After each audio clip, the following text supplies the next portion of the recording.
बिस्मिल्लाहिर्रहमानिर्रहीम। अस्सलाम वालेकुम डियर स्टूडेंट्स।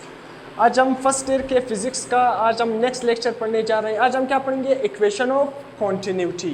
तो इक्वेशन ऑफ कॉन्टिन्यूटी को हम डिटेल से पढ़ेंगे। सबसे पहले देखो, इक्वेशन ऑफ कॉन्टिन्यूटी, ये जो फिज़िक्स हम पढ़ रहे हैं ना, ये हमारी डेली लाइफ में इसका बहुत ही बड़ा किरदार है। अब इक्वेशन ऑफ कॉन्टिन्यूटी हम पढ़ रहे हैं ना, आपने सबसे पहले सोचना होगा कि इक्वेशन ऑफ कॉन्टिन्यूटी का हमारी रियल लाइफ में क्या मकसद है ना। आप बुक में पढ़ोगे कि इक्वेशन ऑफ कंटिन्यूटी ये है, इसकी ये डेरिवेशन है वो। अगर आप इसको रियल लाइफ में देखोगे ना, तो रियल लाइफ में इसके क्या प्रैक्टिकल है, क्या इस्तेमाल आते हैं। कभी आपने सोचा है ना कि जब आप पाइप को ना उसको इस तरह ब्लॉक करते हो, उसका एरिया कम करते हो ना, जब आप पौधों वगैरह को, प्लांट्स वगैरह को पानी देते हो ना, जब आप कार वगैरह को धोते हो ना, तो जब आप पाइप को ब्लॉक करते हो ना, उसका एरिया कम करते हो, तो पानी का स्पीड बढ़ जाता है या नहीं। तो कभी आपने सोचा है ना इसके पीछे क्या है? ये किसने हमें बताया कि जब आप एरिया को कम करोगे तो स्पीड बढ़ जाएगी। उसी तरह कभी आपने सोचा है हमारी जो ब्लड प्रेशर है ना, हमारी खून की नाली नहीं है, खून की नाली ब्लड वेसल, उसमें आपने सोचा है ना कि जब हमारा ब्लड प्रेशर बढ़ जाता है, कम हो जाता है, नॉर्मल हालत में तो हमारा ब्लड प्रेशर क्या है, नॉर्मल है, मगर कभी कभी हमारा ब्लड प्रेशर बढ़ जाता है। क्यों बढ़ जाता है, इसके पीछे रीज़न क्या है? या जो हमारी ब्लड खून की वेसल है, इसमें हमारी जो खून है ना, हमारे खून की नालियों में ब्लड किस तरह फ्लो करता है, कभी आपने सोचा है या नहीं? उसी तरह जो बड़े बड़े नाले हैं, इसमें पानी किस तरह मूव करता है। तो इन तमाम का आंसर किस में मौजूद है? इक्वेशन ऑफ कॉन्टिन्यूटी में मौजूद। तो इक्वेशन ऑफ कॉन्टिन्यूटी हमें किस चीज़ के बारे में बताता है? फ्लूइड के फ्लो के बारे में बताता है कि ये किस तरह फ्लो करेगा। सबसे पहले आपने याद रखना कि इक्वेशन ऑफ कॉन्टिन्यूटी नहीं है, ये किस पर बेस है, इसका जो प्रिंसिपल है या इसका जो बुनियाद है, ये किस पर बेस है? लॉ ऑफ कंजर्वेशन ऑफ मास। ये किस पर बेस है? लॉ ऑफ कंजर्वेशन ऑफ मास। अब देखो, लॉ ऑफ कंजर्वेशन ऑफ मास का मतलब क्या है? लॉ ऑफ कंजर्वेशन ऑफ मास का मतलब क्या है कि टोटल मास क्या रहेगा? कांस्टेंट रहेगा। टोटल मास क्या रहेगा? कांस्टेंट। टोटल मास कांस्टेंट रहेगा, मास क्या रहेगा? कांस्टेंट रहेगा। तो टोटल मास कांस्टेंट होने का मतलब क्या है? टोटल मास कांस्टेंट होने का मतलब क्या है? जितना मास आपका रिएक्शन से पहले होगा, उतना मास रिएक्शन के बाद होगा। तो इसका मतलब ये है कि आपका मास थ्रू आउट द प्रोसेस न तो डिस्ट्रॉय हो सकता है, न तो क्रिएट हो सकता है। टोटल मास क्या है? जितना पहले होगा उतना बाद में होगा। तो टोटल मास क्या रहेगा? कांस्टेंट रहेगा। तो इक्वेशन ऑफ कॉन्टिन्यूटी का जो बुनियाद है वो किस चीज़ पर है? Law of conservation of mass पर है। अब ये हमें क्या बताता है? जो इक्वेशन ऑफ कॉन्टिन्यूटी है, ये हमें दरअसल में बताता क्या है? ये दरअसल में बहुत ही आसान है। When a fluid is flowing through a pipe, जब हम फ्लूइड को क्या करेंगे? किसी भी पाइप से फ्लो कराएंगे। जिस तरह हमारे पास ये पाइप है ना, अगर इसमें क्या करोगे? फ्लूइड फ्लो करेगा, मतलब पानी इसमें जब मूव करेगा ना, then total mass at any instant at any cross sectional area of the pipe remain constant। वही जो मैंने आपको पहले बता दिया, लॉ ऑफ कंजर्वेशन ऑफ मास को इसने क्या क्या है, इसका जो स्टेटमेंट है वो लॉ ऑफ कंजर्वेशन ऑफ मास को ही डिफाइन कर रहा है कि इक्वेशन ऑफ कॉन्टिन्यूटी हमें क्या बता रहा है? हमें ये बता रहा है कि जब किसी भी पाइप में से ना, किसी भी पाइप में से जब फ्लूइड फ्लो करेगा ना, किसी भी जगह, अगर आप किसी भी जगह देखोगे फ्लूइड का जो फ्लो होगा, मतलब वहाँ पर फ्लूइड का जो टोटल मास होगा वो क्या रहेगा? कांस्टेंट रहेगा। मतलब किसी भी पॉइंट पर अगर आप फ्लूइड का मास इस पॉइंट पर देखोगे, या इस पॉइंट पर देखोगे, या इस पॉइंट पर देखोगे, थ्रू आउट इस पाइप में अगर आप फ्लूइड का मास किसी भी जगह पर देखोगे, तो फ्लूइड का मास क्या रहेगा? कांस्टेंट रहेगा, सेम रहेगा। कांस्टेंट होने का मतलब क्या है? अगर मैं यहाँ पर चेक करता हूँ, अगर फ्लूइड का मास यहाँ पर क्या है? 20 kg है, तो यहाँ पर भी कितना होगा? 20। यहाँ पर भी कितना होगा? 20। ये एग्जांपल के तौर पर, हाँ, हर पॉइंट पर, हर एरिया पर जब आप पाइप के अलोंग देखोगे तो फ्लूइड का मास क्या रहेगा? सेम रहेगा, कांस्टेंट रहेगा, चेंज नहीं होगा। तो इसी वजह से इक्वेशन ऑफ कॉन्टिन्यूटी, अब इक्वेशन ऑफ कॉन्टिन्यूटी हमें क्या बताता है और क्या बताता है? ये बताता है कि एरिया का स्पीड के साथ या एरिया का वेलोसिटी के साथ कौन सा रिलेशन है? इनवर्स रिलेशन है। तो एरिया का स्पीड के साथ कौन सा रिलेशन है? इनवर्स। एरिया का स्पीड के साथ कौन सा रिलेशन है? इनवर्स। यहाँ देखो, इसका मतलब क्या है? अगर हम क्या करेंगे? एरिया को बढ़ा देंगे, एरिया को क्या कर देंगे? बढ़ा देंगे, तो स्पीड क्या हो जाएगी? कम हो जाएगी। अगर हम एरिया को कम कर देंगे तो स्पीड बढ़ जाएगी, तो स्पीड क्या हो जाएगी? बढ़ जाएगी। तो एरिया का स्पीड के साथ कौन सा रिलेशन है? Inverse relation. अब देखो प्रैक्टिकल एग्जांपल समझो ना, अगर आपके साथ एक पाइप है जिसका क्रॉस सेक्शनल एरिया ज्यादा है, दूसरा पाइप है जिसका क्रॉस सेक्शनल एरिया कम है, तो कितने पाइप है हमारे पास? 2।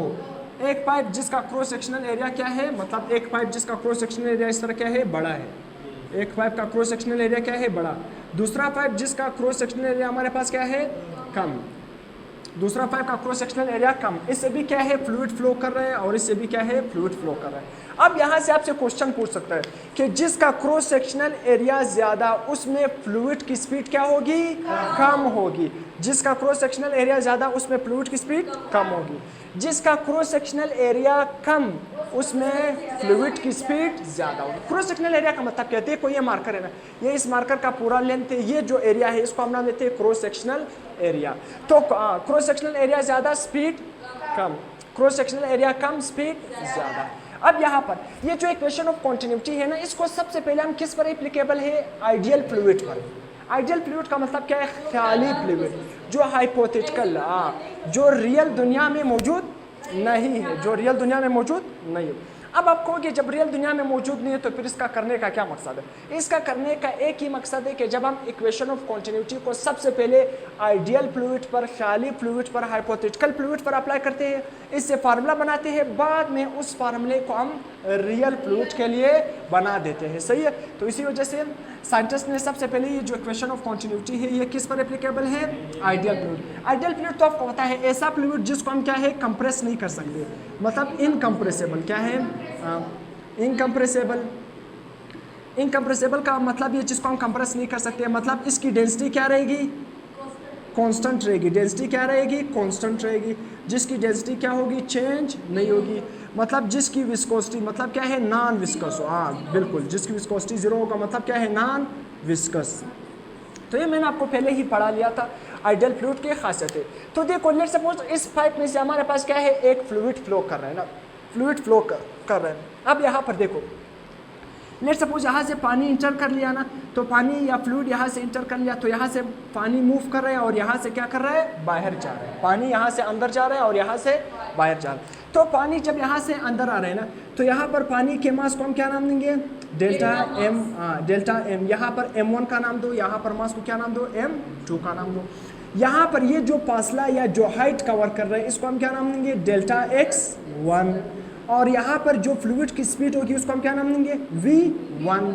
और यहाँ पर ये जो क्रॉस सेक्शनल एरिया होगा इसको हम क्या नाम देंगे, a1।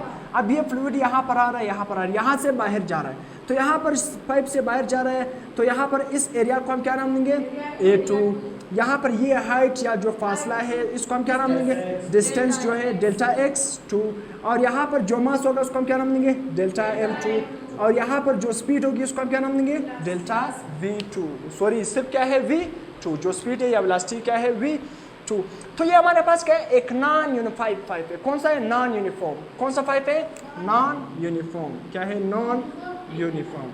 नॉन यूनिफॉर्म, देखो नॉन यूनिफॉर्म का मतलब क्या है, जिसका एरिया एक जैसा नहीं है, यहाँ पर एरिया कम, यहाँ पर एरिया ज़्यादा। नॉन यूनिफॉर्म, एक जैसा पाइप नहीं है, एक जगह एरिया कम, एक जगह एरिया ज़्यादा।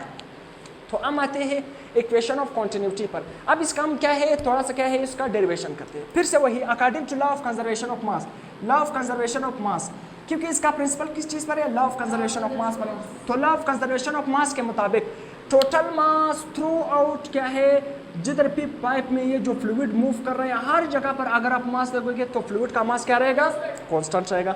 तो हम देखते हैं यहाँ पर, हम यहाँ पर देख रहे हैं फ्लूइड का मास और यहाँ पर भी देख रहे हैं, यहाँ पर एरिया ज़्यादा है, यहाँ पर एरिया कम है। तो देखो यहाँ पर फ्लूइड का मास क्या है, delta m1 is equal to, यहाँ पर फ्लूइड का मास क्या है, डेल्टा m2। अब यहाँ पर देखो जो हमारे पास मास है वो किसके बराबर है, डेंसिटी इनटू वॉल्यूम। अब आप कहोगे किस तरह, आपने पढ़ा होगा डेंसिटी का फार्मूला क्या है, मास डिवाइडेड बाय वॉल्यूम। ये मैंने आपको पढ़ाया भी था कि डेंसिटी का फार्मूला क्या है, mass divided by volume, mass per unit volume. तो सिंपल देखो, अगर आपने क्या मालूम करना है, मास मालूम करना है, मास मालूम करना है तो वॉल्यूम को किससे मल्टीप्लाई करोगे, डेंसिटी से। तो delta m is equal to density into volume. तो मैं डेल्टा m की जगह डेंसिटी इंटू वॉल्यूम लिख सकता हूँ ना, लिख सकता हूँ ना। तो मैं डेंसिटी की जगह क्या लिखूँगा, डेल्टा m की जगह क्या लिखूँगा, density into volume, delta v। तो यहाँ पर देखो डेल्टा m1, तो हमारे पास डेल्टा m1 की जगह मैं क्या लिखूँगा, डेंसिटी 1 इंटू डेल्टा v1। ये जो डेल्टा v1 है ना, ये हमारे पास क्या है, वॉल्यूम है, ये स्पीड नहीं है। उसी तरह डेल्टा M2 की जगह मैं क्या लिखूंगा, डेंसिटी 2 इंटू डेल्टा V2, क्योंकि हमें पता है ना कि मास किसके बराबर है, डेंसिटी इंटू वॉल्यूम। तो जिधर M1 होगा तो यहाँ पर डेंसिटी 1 V1, जिधर डेल्टा M2 होगा वहाँ पर हम क्या लिखेंगे, डेंसिटी 2 इंटू डेल्टा V2। सही, यहाँ तक समझ आ गया इक्वेशन। तो यहाँ तक हमने कर लिया। अब यहाँ पर आते हैं ना, इसके बाद हमारे पास क्या है, वॉल्यूम। क्या है, वॉल्यूम। अब जो वॉल्यूम है वो किसके बराबर है, फिर से बहुत ही आसान फार्मूला, आपने घबराना नहीं है। जो वॉल्यूम है ना, जनरल वॉल्यूम का फार्मूला क्या है, ये जो ये हमारे पास वॉल्यूम का फार्मूला हमारे पास क्या है, लेंथ को, हाइट को, विड्थ को, जब हम इन तीनों को आपस में मल्टीप्लाई करते हैं तो हमारे पास क्या आता है, वॉल्यूम। वॉल्यूम का फार्मूला क्या है, लेंथ को विड्थ के साथ मल्टीप्लाई करो, फिर विड्थ को हाइट के साथ मल्टीप्लाई करो, तो ये हमारे पास क्या है, वॉल्यूम का फार्मूला है। या आप इस तरह भी कह सकते हो ना कि वॉल्यूम किसके बराबर है, एरिया इनटू हाइट, क्योंकि एरिया का फार्मूला क्या है, लेंथ इनटू विड्थ। तो लेंथ इनटू विड्थ की जगह मैंने क्या लिखा, एरिया लिखा। तो वॉल्यूम का फार्मूला दूसरा हम इस तरह भी लिख सकते हैं कि area into height, area multiply by height. अब यहाँ पर इस इक्वेशन के मुताबिक, मतलब यहाँ पर जो हमने सेटअप लिखा है, तो यहाँ पर हमारे पास क्या है, मैं वॉल्यूम की जगह क्या लिखूंगा, एरिया इनटू डेल्टा एक्स। आप कहो कि किस तरह, देखो जो डेल्टा एक्स है ये दरअसल में हमारे पास क्या है, हाइट है। क्या है, हाइट है। तो हाइट हमारे पास क्या है, डेल्टा एक्स 1 है यहाँ पर डेल्टा एक्स 2, और एरिया यहाँ पर क्या है, A1 है, और यहाँ पर क्या है, A2। तो मैं किस तरह लिखूंगा, मैं सिंपल लिखूंगा कि वॉल्यूम किसके बराबर है। अगर मैं यहाँ पर लिखूंगा तो मैं A2 और डेल्टा x2, सही, यहाँ पर इस तरह लिखूंगा। अगर मैं इस जगह का वॉल्यूम लिखूंगा तो किस तरह लिखूंगा, volume is equal to A1 into delta x1। सही है, सिंपल। अब आपने क्या करना है, डेल्टा V1 यहाँ पर डेल्टा V2, आपने सिंपल वॉल्यूम की जगह क्या लिखना होगा, A2 डेल्टा x2 और A1 डेल्टा x1।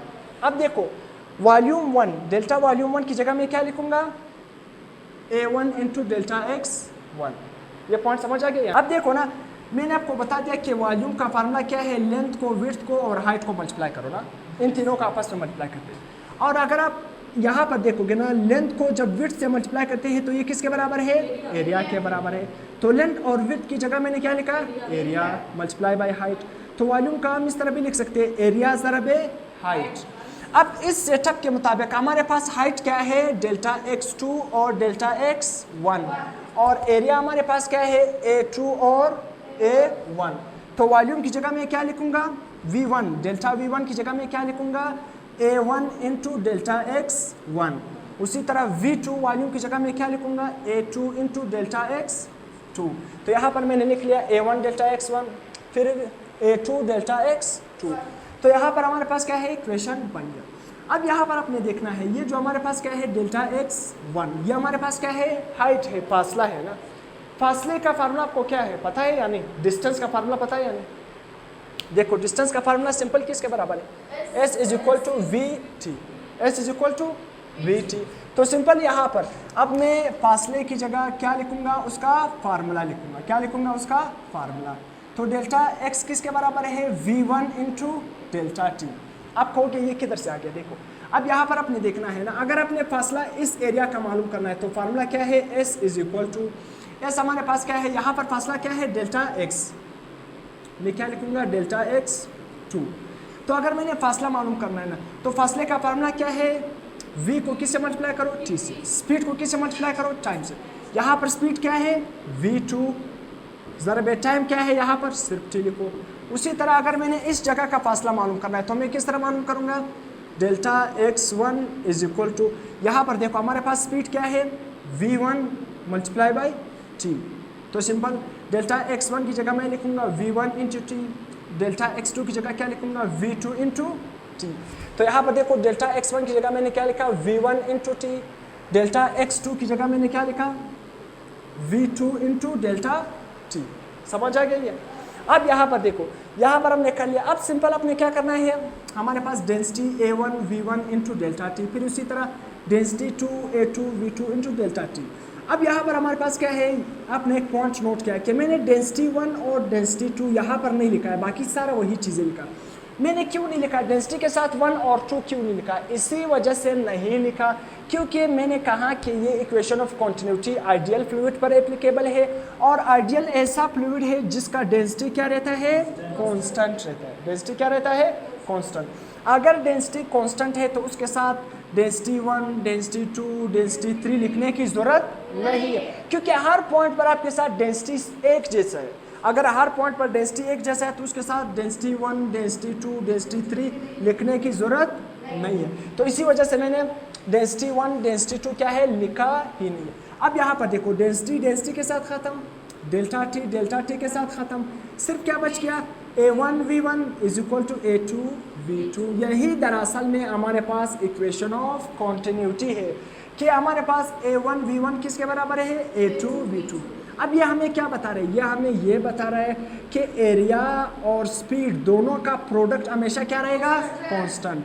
मतलब एरिया का और स्पीड का, इन दोनों का जब आप प्रोडक्ट लोगे तो यह हमेशा क्या रहेगा, कांस्टेंट रहेगा।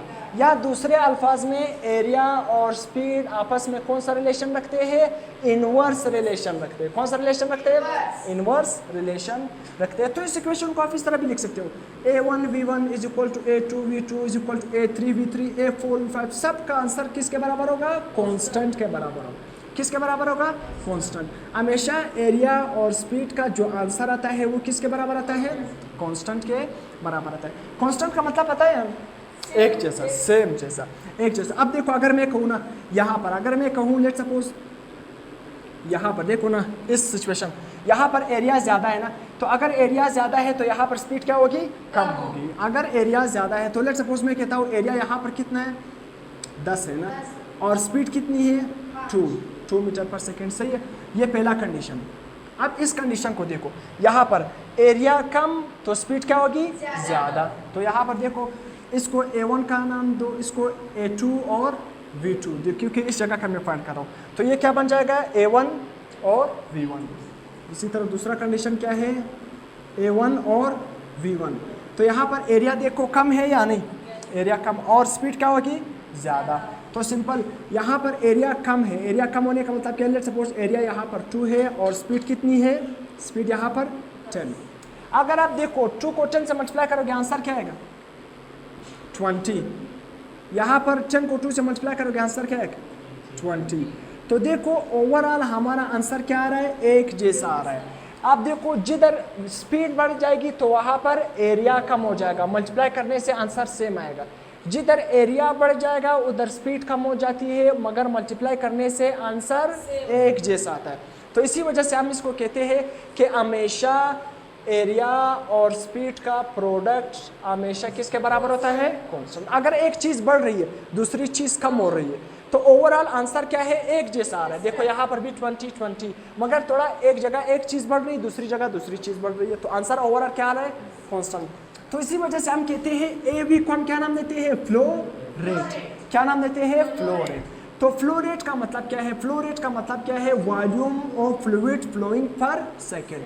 मतलब यहाँ पर देखो 1 सेकंड में यहाँ से कितना फ्लूइड का वॉल्यूम अंदर जा रहा है और 1 सेकंड में यहाँ से कितना फ्लूइड का वॉल्यूम बाहर जा रहा है। तो इसको हम नाम देते हैं फ्लो रेट। या और स्पेसिफिक करोगे क्या लिखो यहाँ पर, वॉल्यूम फ्लो रेट। क्या लिखोगे, volume flow rate. Volume flow rate का मतलब क्या है कि 1 सेकंड में इस पाइप में से कितना पानी इंटर कर रहा है, सॉरी कि 1 सेकंड में यहाँ पर पानी का कितना वॉल्यूम इंटर कर रहा है। या दूसरे अल्फाज में आप भी इस तरह भी कह सकते हो कि 1 सेकंड में इस पाइप से मतलब पानी का वॉल्यूम बाहर जा रहा है। तो समझ आ गया, 1 सेकंड में, यहाँ पर आसान अल्फाज है, volume of fluid flowing per second. मतलब पर सेकंड में 1 सेकंड में फ्लूइड का कितना वॉल्यूम फ्लो कर रहा है, उसको हम क्या नाम देंगे, फ्लो रेट। अब देखो दूसरा मास फ्लो रेट भी है हमारे पास। मास फ्लो रेट का मतलब क्या है, बहुत ही आसान। मास फ्लो रेट का मतलब क्या है, 1 सेकंड में फ्लूइड का कितना मास फ्लो कर रहा है। मास फ्लो रेट समझ आ गया, 1 सेकंड में फ्लूइड का कितना मास फ्लो कर रहा है, उसको हम क्या नाम देंगे, मास फ्लो रेट। तो मास किसके बराबर है, डेंसिटी इनटू वॉल्यूम। तो यहाँ तक हमारा। अब देखो रियल लाइफ के example, water flow in a pipe. अब आपको समझ आ गया कि वाटर किसी पाइप में किस तरह फ्लो करता है। हाँ, क्या पहले मैंने आपको बता दिया, जिधर स्पीड देखो, जिधर हम एरिया को क्या कर देते हैं, बढ़ा देते हैं, तो वहाँ पर उस पानी फ्लूइड का स्पीड क्या हो जाता है, कम। जिधर हम एरिया को कम कर देते हैं तो वहाँ पर स्पीड बढ़ जाती है, प्रेशर बढ़ जाती है। उसी तरह आप देखते हो ब्लड फ्लो इन आर्टरीज, हमारी आर्टरीज में, हमारी ब्लड वेसल में ब्लड किस तरह फ्लो करता है। देखो आपने सुना होगा कि इस बंदे का प्रेशर, ब्लड प्रेशर बढ़ गया, किसी का ब्लड प्रेशर क्या हो जाता है, कम हो जाता है। ब्लड प्रेशर क्यों बढ़ जाता है? ब्लड प्रेशर इसी वजह से बढ़ जाता है कि हमारी ब्लड वेसल में क्या हो जाती है, वेजो कंस्ट्रिक्शन। क्या हो जाती है, वेजो। हमारा ब्लड वेसल क्या है, ये नॉर्मल ब्लड वेसल है, ये ब्लड वेसल क्या कर देती है, कॉन्स्ट्रिक्ट कर जाती है, उसका एरिया कम हो जाता है। जब एरिया कम हो जाता है तो उसमें ब्लड प्रेशर क्या हो जाता है, बढ़ जाता है। अगर हमारे ब्लड वेसल डायलेट कर जाते हैं, उसका एरिया बढ़ेगा, तो उसमें फ्लूइड का स्पीड, मतलब ब्लड का स्पीड क्या हो जाएगा, कम हो जाएगा। उसी तरह flow of river in water, उसी तरह किसी भी रिवर में वाटर किस तरह फ्लो कर रहा है। तो यहाँ तक हमारा इक्वेशन ऑफ कॉन्टिन्यूटी का एंड हो गया। अब लफ्स कॉन्टिन्यूटी का मतलब पता है या नहीं? इसको कॉन्टिन्यूटी का नाम क्यों दिया? कॉन्टिन्यूटी का मतलब क्या है, कंटिन्यूस। फ्लूइड हमेशा क्या है, कंटिन्यूसली फ्लो करता है और हमेशा क्या रहता है, कंजर्व रहता है। तो इसी वजह से इसको हम नाम देते हैं कॉन्टिन्यूटी।